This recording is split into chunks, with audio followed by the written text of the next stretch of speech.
Silent Hill 2 is a game that understands for horror to be truly effective, it shouldn't erupt suddenly, but instead should settle into the mind like a slow infection.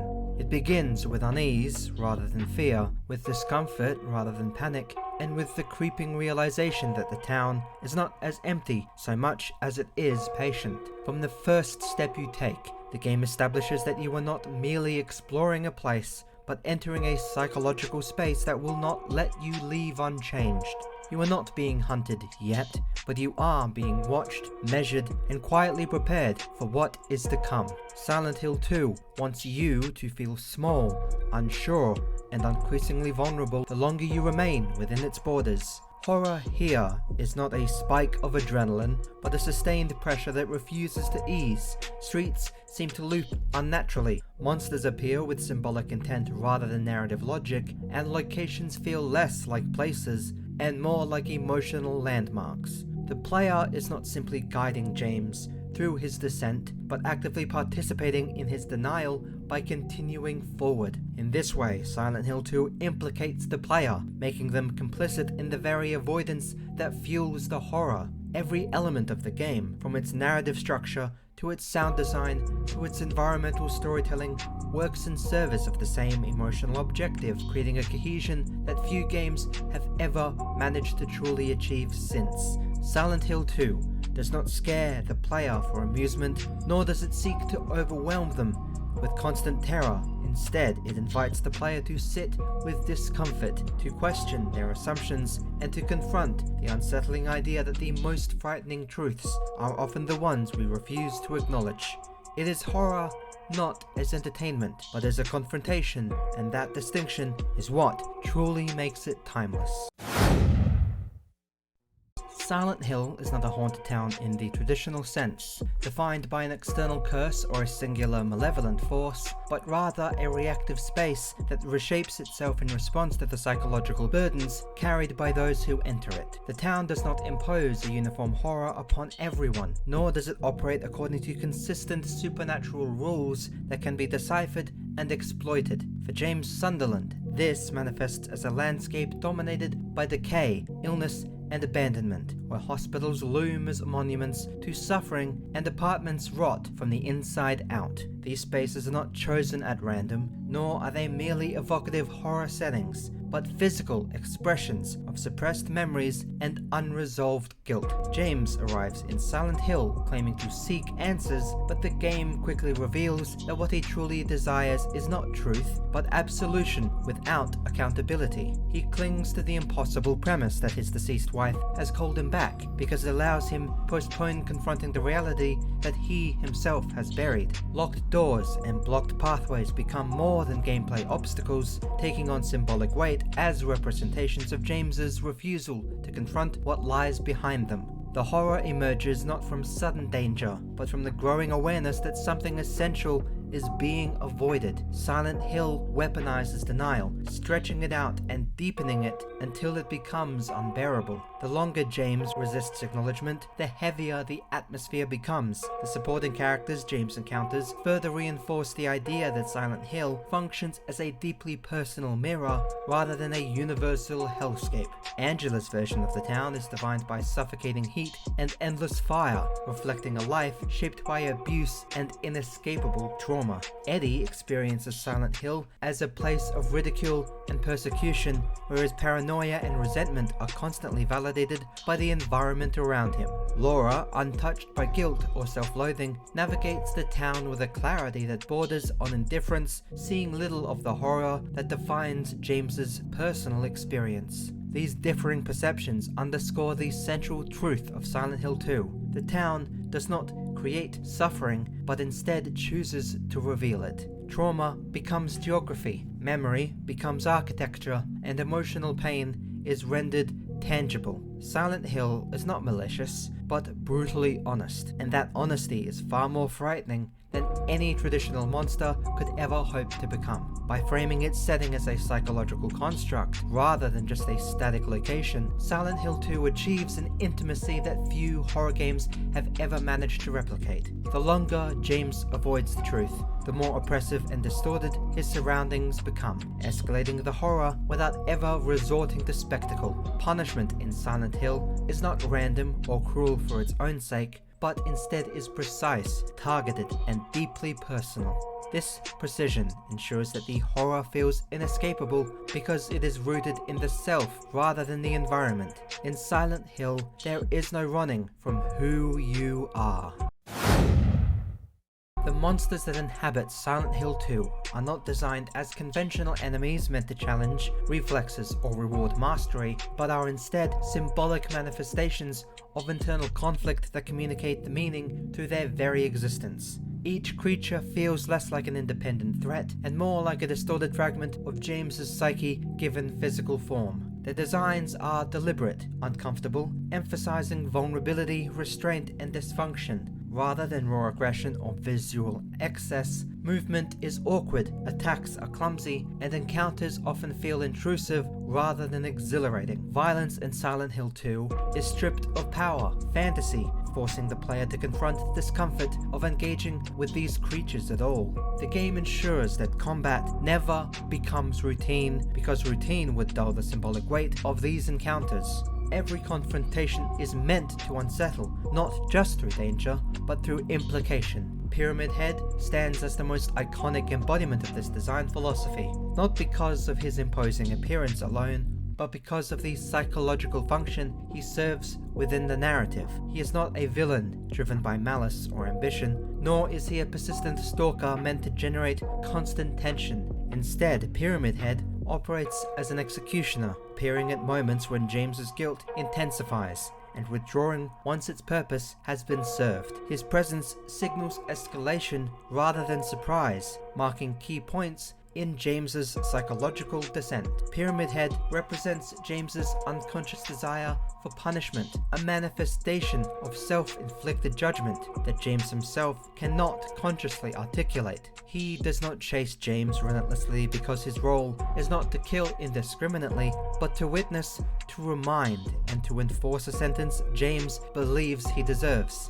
Pyramid Head exists because James believes someone must exist to judge him, and so Silent Hill created one. By the time the player reaches the later stages of the game, the monsters begin to lose their mystery, not because they become less frightening, but because their purpose becomes clearer. They are no longer obstacles to overcome, but confessions James has already made subconsciously. This culminates in the final appearance of Pyramid Head, where his existence is rendered obsolete once James fully acknowledges his guilt. The executioner disappears not because he is defeated, but because he is no longer needed. Punishment has meaning only when denial persists. This becomes most evident in Pyramid Head's interactions with the other monsters, particularly the mannequins and nurses. These scenes that we see unfold are not designed to shock for shock's sake. They externalize James's repressed impulses, his conflicted relationship with desire, and the way guilt has warped intimacy into something aggressive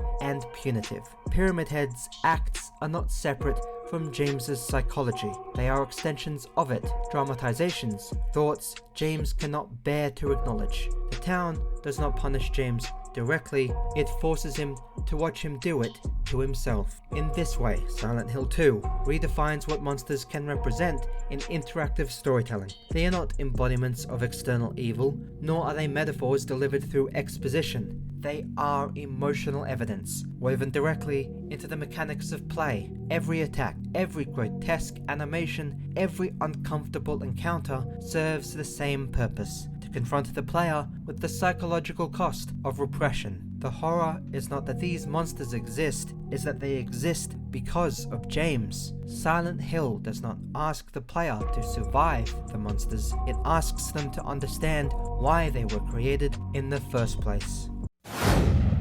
The music of Silent Hill 2 does not function as background atmosphere in the traditional sense. It does not exist to heighten action, guide emotion, or provide relief from silence. Instead, it behaves like memory itself, fragmented, intrusive, and emotionally unreliable. Akira Yamaoka's score drifts in and out of scenes with little concern for comfort or consistency, often arriving unexpectedly and leaving just as abruptly. This lack of predictability mirrors James's fractured mental state, where thoughts surface uninvited and linger longer than they should. The music does not explain how you should feel. It forces the player to sit with feelings they would very much rather avoid. Certain tracks operate almost like emotional landmarks, tethered to specific actions of mind rather than locations. Theme of Laura, with its driving rhythm and melancholic guitar, perfectly encapsulates James's denial and desperation, pushing forward even as it drags emotional weight behind it. It sounds determined but exhausted,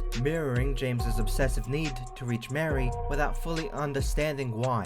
In contrast, pieces like Promise or True strip that momentum away, leaving behind fragile melodies that feel resigned rather than hopeful. These tracks do not offer closure, they hover in the space between regret and acceptance, never fully committing to either. The industrial elements woven throughout the track further blur the line between music and environment. Metal clangs, distorted loops, and mechanical rhythms often bleed into ambient sound, making it difficult to distinguish where the world ends and the score begins. This fusion reinforces the idea that Silent Hill itself is an extension of James's psyche. The town does not simply host the music, it produces it. The player is not listening to a soundtrack layered over the experience. They are hearing the internal noise of a mind unable to escape its own thoughts. Crucially, the music evolves alongside James's psychological journey. Early tracks retain a sense of distance as if observed from behind a veil of fog. As the narrative progresses and denial erodes, the score becomes more emotionally direct, even confrontational. Dissonance sharpens, melodies slow, and repetition becomes more pronounced, echoing James's fixation and self-loathing. By the end, the music feels less like accompaniment and more like a requiem, mourning something that was lost long before the game ever truly began. What makes the soundtrack of Silent Hill 2 so enduring is its refusal to resolve. There is no triumphant swell, no cathartic release that signals emotional victory, because in this way, the music of Silent Hill 2 is able to function as an emotional undercurrent that binds the entire experience together. Like the monsters and the town itself, the soundtrack is a confession, one made not through words, but through tone, texture, and absence. It does not tell James's story, it makes you remember it. Silent Hill 2 endures not merely as a video game, but as a perfect study in the human psyche, proving that horror is most powerful when it reflects the mind's darkest corners rather than externalized monsters. Every aspect of the game, the grotesque, confessional creatures, the fragmented and haunting music, the oppressive silence of the town, functions as a mirror for James's inner life. The monsters are not simply enemies to be fought, they are manifestations of guilt, desire, and denial, externalized so the player can confront them in real time. Pyramid Head, the nurses, the lying figures, all these horrors exist less as threats and more as mirrors, reflecting the emotional and moral weight James carries throughout. Their violence, their awkward movements, and their unsettling presence reminds the player that the true danger lies not in what lurks in the fog, but in what lurks within. The musical reinforcements that function less as a conventional soundtrack and more as an emotional barometer, Yamaoka's sparse melodies, industrial drones, and abrupt silences mirrors James's fractured memory and unresolved grief. Silence itself becomes a tool, amplifying dread and giving weight to the player's own unease. By externalizing guilt, grief, and desire, the game forces both James and the player to confront the consequences of denial, the weight of memory, and the impossibility of escape from one's own conscience. Ultimately, Silent Hill 2 demonstrates that horror achieves its deepest resonance when it is personal, intimate, and psychologically truthful. The game does not rely on jump scares, cheap thrills, or spectacle. It relies on empathy, introspection, and discomfort. The true terror of Silent Hill, not from the monsters themselves, nor from the oppressive town, but from the recognition that guilt, grief, and repression are inescapable elements of the human condition. Silent Hill 2 does more than scare you. It endures as a meditation on what it means to carry loss, desire, and moral burden, and it reminds all of us that the most harrowing monsters are often the ones we carry within ourselves.